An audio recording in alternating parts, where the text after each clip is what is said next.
রাত্রি 3:10 বাজে আর বেরিয়েছি এখন রাতই বলবো এখন ভোরটা। নমস্কার, বেঙ্গলি ভোজ আড্ডায় তোমাদের সকলকে স্বাগত। আমি সঙ্গীতা নিয়ে চলে এসেছি আরও একটা নতুন ব্লগ ভিডিও। তো আর এই ভিডিওটা হচ্ছে আমরা যে রাজস্থান গেছিলাম, বেশ হয়ে গেল আজ থেকে এক সপ্তাহ আগে।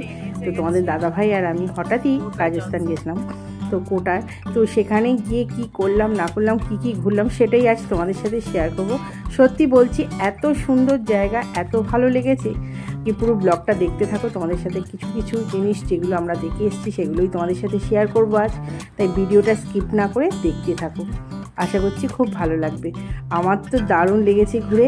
আর অনেক জায়গার ভিডিও আর কি তোমাদের সাথে শেয়ার করতে পারবো না হয়তো, কারণ সেখানে ভিডিও অ্যালাউ ছিল না, কিন্তু যেটুকু দেখেছি চোখের সামনে থেকে দারুণ অনুভব, সেটাই আজ তোমাদের সাথে শেয়ার করব। চলো বেশি বক না করে শুরু করে দিই।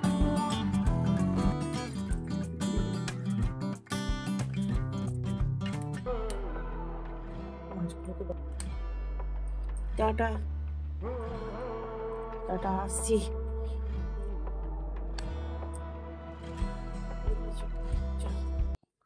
কটা বাজে? 3টে বেজে গেছে। 3:10 3:10 বাজে।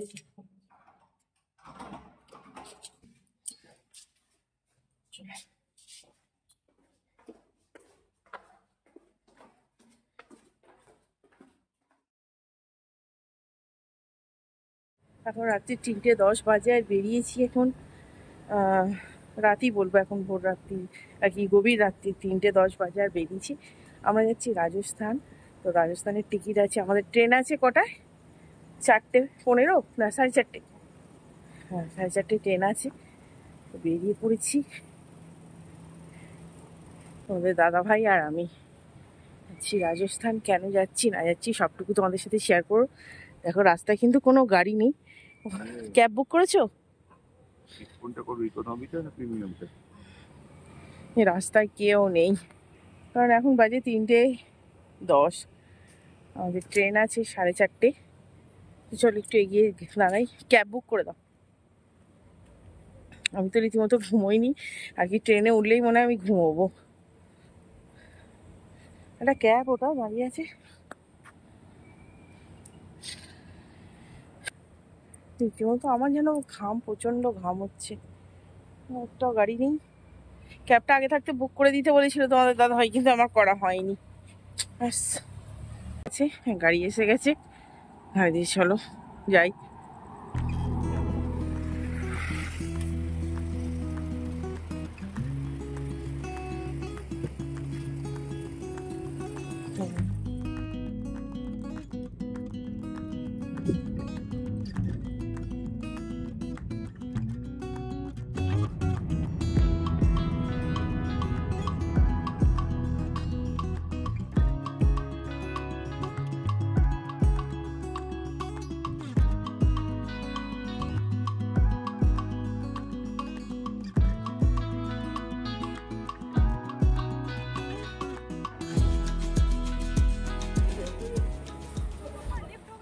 ফাইনালি পৌঁছে গেছি স্টেশন। আমাদের বেশিক্ষণ সময় লাগলো না।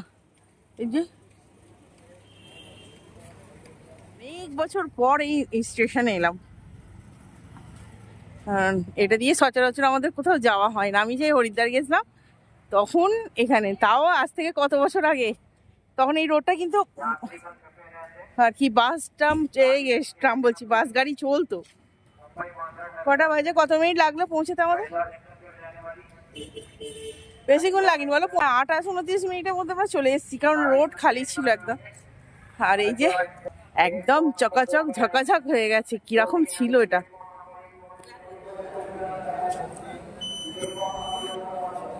যেহেতু রাত্রির সময়, তাই দেখো সবাই কিন্তু এখানে রেস্ট করছে। যাদের যাদের টিকিট আছে, দূর পাল্লা থেকে এসছে, সবাই এভাবেই শুয়ে রেস্ট করছে একদম। 4:03 বাজে, ট্রেনও এসে গেছে আমাদের।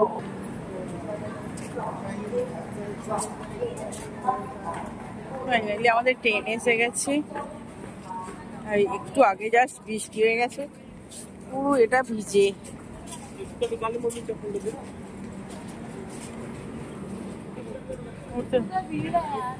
ভিড় আছে আমাদের তো একদম। এইটা 72 তাই তো? সিট নাম্বার কত? 651।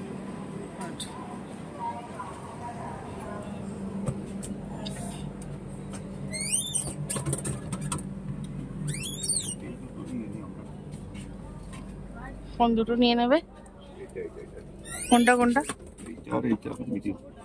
আচ্ছা, এক সাইড।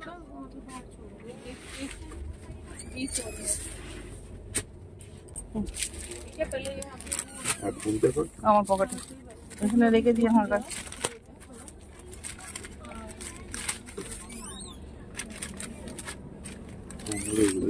হ্যাঁ, ওগুলো কম্বল লাগবে না আমার। মিডিল বাজে তুমি শেপর, আমি লোয়ার বাজে শুভ। বিছানা রেডি করা হয়ে গেছে। আওয়াজ হচ্ছে না। তোমাদের দাদাভাইয়ের ফোনটা না আমি লুকিয়ে রেখেছিলাম, ফোনে যে সিটে রেখে দিয়ে আর বাইরে গেছিল। ফোন দিয়ে দিলাম আমার কাছে, সুইচ অফ করে দিচ্ছি। এখন বাজে কটা বাজে? 4:30 বাজে। কটা বাজে? 4:40।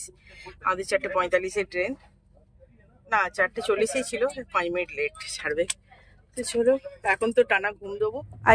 আর এই ট্রেনে ট্রাভেল করতে অনেককেই শুনেছি যে তাদের নাকি ঘুম আসে না কিংবা খিদে লাগে না। আমার কিন্তু একদমই তার বিপরীত। ট্রেনে বসা মাত্রই আমার তো শোবার জন্য আলবাল করি, কারণ ট্রেনে আমার ঘুম দিতে দিতে যাই। যদি 17 থেকে 18 ঘন্টার ট্রেন হয়, আমি তো মনে হয় 13-14 ঘন্টা আমি ঘুম দিই। আর যার জন্য আমার রিজার্ভেশন সিটটা অতি অবশ্যই দরকার লাগে। না ঘুমোলেও অ্যাটলিস্ট শুয়ে থাকি, শুয়ে যাই। আর আজ যখন নতুন একটা শহরে যাচ্ছি, নতুন একটা জায়গা, তো সকালবেলা 6টার সময় উঠেই আমি জানলার ধারে বসে পড়েছি।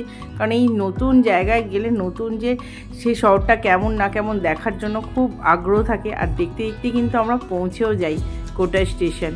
আর আমি এখন কিন্তু কলকাতা গেলে আর দেখি না, কিন্তু এখানে নতুন কোনো জায়গায় গেলে কিন্তু অতি অবশ্যই আর কি জানলার ধারে সিটটা দেখে খুঁজে বের করে অন্তত বসে পড়ি আর দেখতে দেখতে যাই। আর এখানে কিন্তু ভেতর থেকে ওয়েদারটা ভালো বোঝা যাচ্ছে না, কিন্তু মেঘ হয়ে আছে আকাশটা। আর এখন বাজে 10:34। এই যে এই ছিল আমাদের গাড়ি।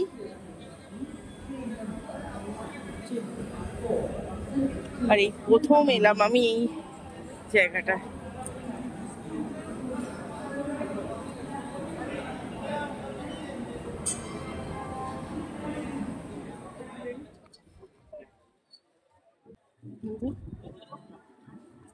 কোটা জনসন।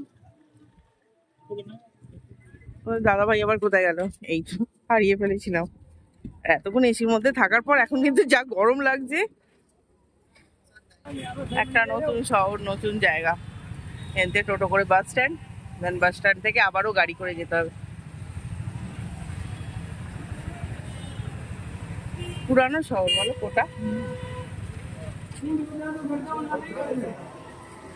দাদা গেছে বাস স্ট্যান্ডের টিকিট কাটতে, বাসে আজমের ডিপো। कौन सा बस? ये वाला।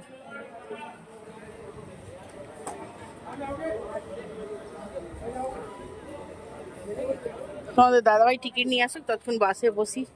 আর এখানে আমার আরও একটা সমস্যা, সেটা হচ্ছে আমি একদম বাসে ট্রাভেল করতে পারি না। আর ভলভো বাস, যত লাক্সারি বাস, তাতে তো যেন আরও মনে হয় দম ঘুটে আসে, যেন এসি বাসগুলো আমি একদমই ট্রাভেল করতে পারি না। আর এখানে সরকারি বাসে বসলাম, আর আমাদের প্রায় 3.5 ঘন্টা বাসে যেতে হবে যে জায়গাটায় যাচ্ছি।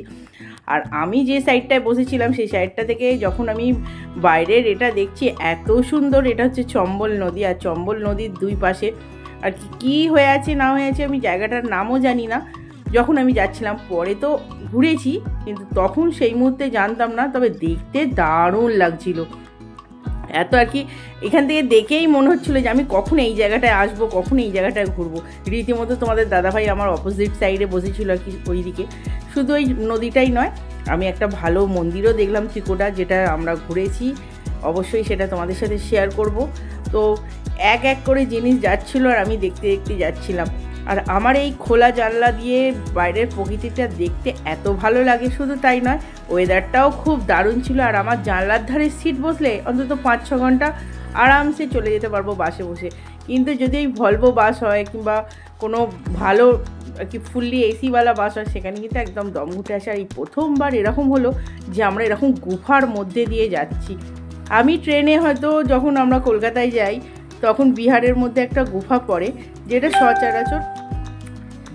সচরাচর কিন্তু আমরা সেই রাতে উঠে গুফাটা দেখতে পাই না, কিংবা ওটা অতটা এও লাগে না। কিন্তু এটা একদম চোখের সামনে থেকে দেখা আর কি, এত সুন্দর পাহাড়, আর প্রায় 1.5 কিলোমিটারেরও বেশি হবে এই গুফাটা।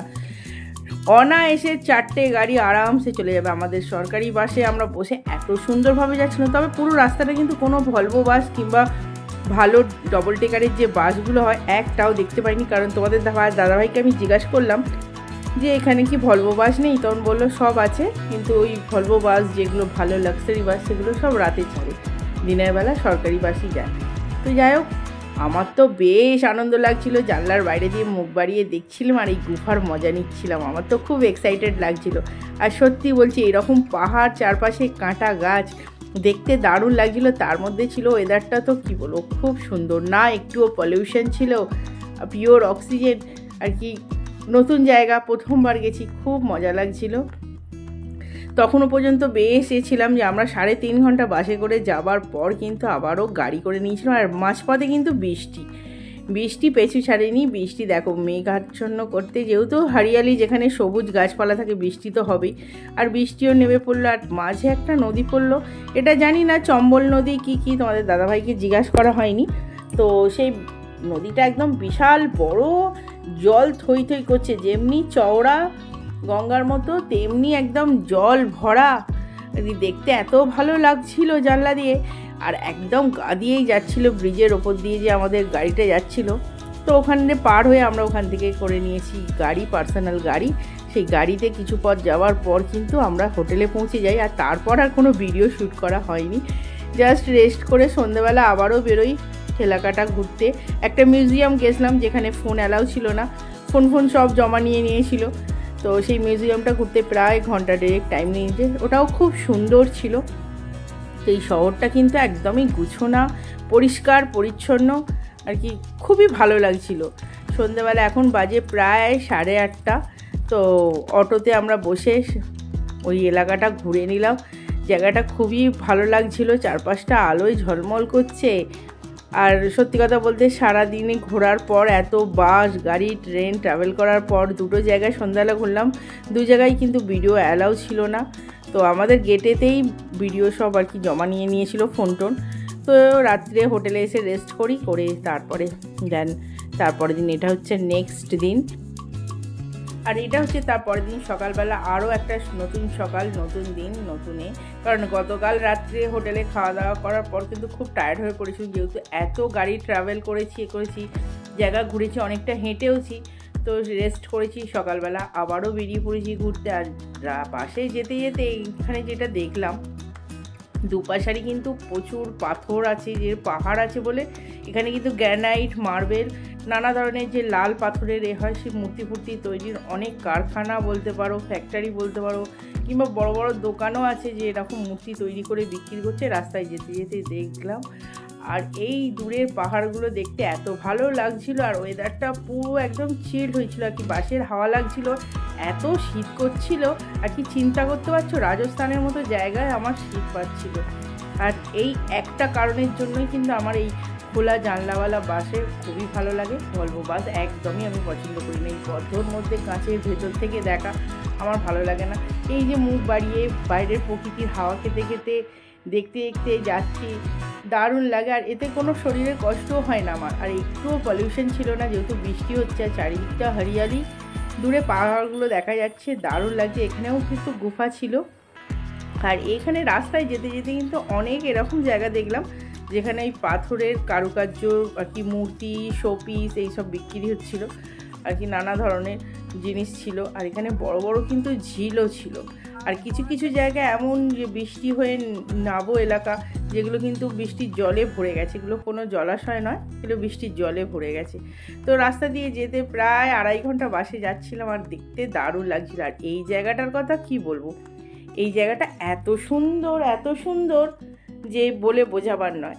এটা হচ্ছে বন্দির শহর, আর এইখানে বন্দির কেল্লা আছে, এই পাহাড়ের উপর কেল্লা, প্রায় 650 বছরেরও পুরানো কেল্লা। আর এই যে পাঁচিল দূর থেকে আর কি, বাস থেকে দেখতেই এত ভালো লাগছিল টিলাটা ওপর থেকে আর কি আমরা যাচ্ছিলাম অনেকটা পাহাড়ের ওপর দিয়ে, আর এখানে নিচে বসতি আছে, আর এই যে একদম পাহাড়ের নিচেই ঝিল আছে যেটা জল টইটুম্বুর হয়ে আছে একদম, যেটা কি স্লো মোশনে তোমাদের সাথে শেয়ার করছি। আমি কাছ থেকে দেখেছি কতটা সুন্দর সেটার কি নিজের চোখে না দেখলে কল্পনা করতে পারবো না। তবে ওপরে যাওয়ার একদমই ইচ্ছা হয়নি যে ওপরটা গিয়ে দেখবো কেমন না কেমন, সেটা নয়। কিন্তু এই যে এখান থেকে যেতে যেতে রানিং বাসে আমরা পাহাড়ের ওপর দিয়ে যাচ্ছিলাম, আর নিচে যে বসতিটা দেখলাম, এলাকাটা প্রায় 4-5 তলার নিচে, আমরা উপর দিয়ে গাড়িটা যাচ্ছিলো আমাদের বাসটা। তো আর এই জায়গাটা দেখতে এত মনোরম লাগছিল আর চোখ কাটছিল পাহাড়টা। আর এটা হচ্ছে বন্দির শহর, বন্দির পাহাড়ের ওপরে যে মন্দির কেল্লা, আমরা পড়েছি বইয়েতে অনেকেই, কিন্তু এইটা চোখের সামনে থেকেই প্রথমবার দেখার সৌভাগ্য হলো। তাই দেখতে দেখতে যাচ্ছিলাম, খুব ভালো লাগছিল, এর অনুভূতিটা সত্যিই ভালো ছিল। আর কি অনেক সময় আমরা ভেবে থাকি এক হয় এক, ঠিক সেদিন তাই হয়েছিল। আমি ভেবেছিলাম রাজস্থান যাওয়ার আগে যে প্রচণ্ড গরম হবে আর হয়তো আমরা ঠিকঠাক ঘুরতে পারবো না, কিংবা আমার কোনো রকম কোনো সমস্যা হবে, কিন্তু সত্যি বলছি এত ভালো ওয়েদার ছিল আর এত চোখের সামনে সুন্দর সুন্দর জিনিস দেখছিলাম, যেগুলো আর কি কিছু কিছু জিনিস এমন আমরা ঘুরেছি নেবে বাস থেকে, সেখানটা গিয়ে পৌঁছে সেখানে ভিডিও অ্যালাউ ছিল না। তো এই জায়গাটা আমরা ভেতরে যাইনি, তবে বাইরে থেকে যেটুকু দেখেছি খুব সুন্দর লেগেছে। আর নিজের আর কি নিজের চোখে দেখার যে অনুভূতিটা সত্যি আলাদা, খুব সুন্দর লাগছিল। ছোট্ট ছোট্ট ঘর লাগছিল, আমরা যেহেতু অনেকটা ওপর দিয়ে যাচ্ছিলাম, আর নিচের বসতিটা বেশ বড়, অনেকটা এলাকা জুড়ে এটা মন্দির শহর পুরো, আর ওপরে হচ্ছে মন্দির কেলা। তো এটাকে দেখতে দেখতে যাচ্ছিলাম আর খুব ভালো লাগছিল।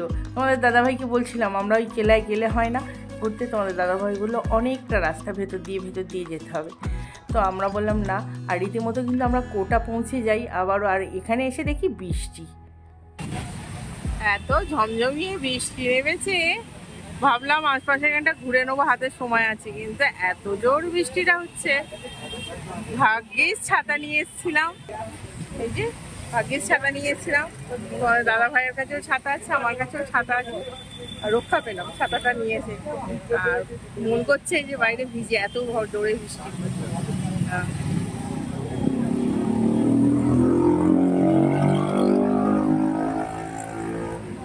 এটা হচ্ছে কোটার বাস স্ট্যান্ড, কোটা বাস স্ট্যান্ড, অনেক পুরানো শহর।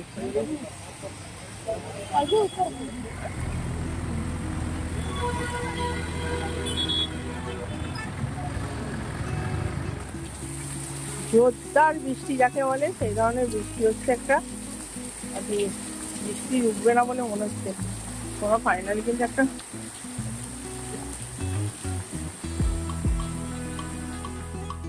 বৃষ্টিটা এত তেজ এসছে, আমরা হোটেলে পৌঁছাতে করতে কিন্তু আমরা রীতিমতো ভিজেও গেছি, তোমাদের দাদাভাই আর আমি। আর বাইরে ঝমঝমিয়ে বৃষ্টি, আর কি আজকে তো মনেই হচ্ছে না যে বৃষ্টিটা রুকবে।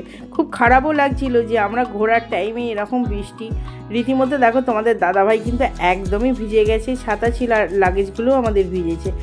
তো যেহেতু আমাদের এখন আগে ঝটপট করে চেঞ্জ করাটা অতি অবশ্যই দরকার, নাহলে কিন্তু দুজনেরই ঠান্ডা লেগে যাবে। তো চলো বাকিটুকু তোমাদের শেয়ার করবো নেক্সট ব্লগে। তো সঙ্গে থেকো, দেখতে থাকো, আর ভালো লাগলে অবশ্যই লাইক কমেন্ট শেয়ার করে দিও। আর সামনের ব্লগটা কিন্তু দারুণ দারুণ সিন করেছি, যেখানে ক্যামেরা অ্যালাউ ছিল, তো তোমাদের সাথে সেগুলোই শেয়ার করব। তো চলো আজকের মতো ভিডিওটা এখানেই শেষ করলাম, ভালো লাগলে অবশ্যই লাইক কমেন্ট শেয়ার করে দিও। টাটা।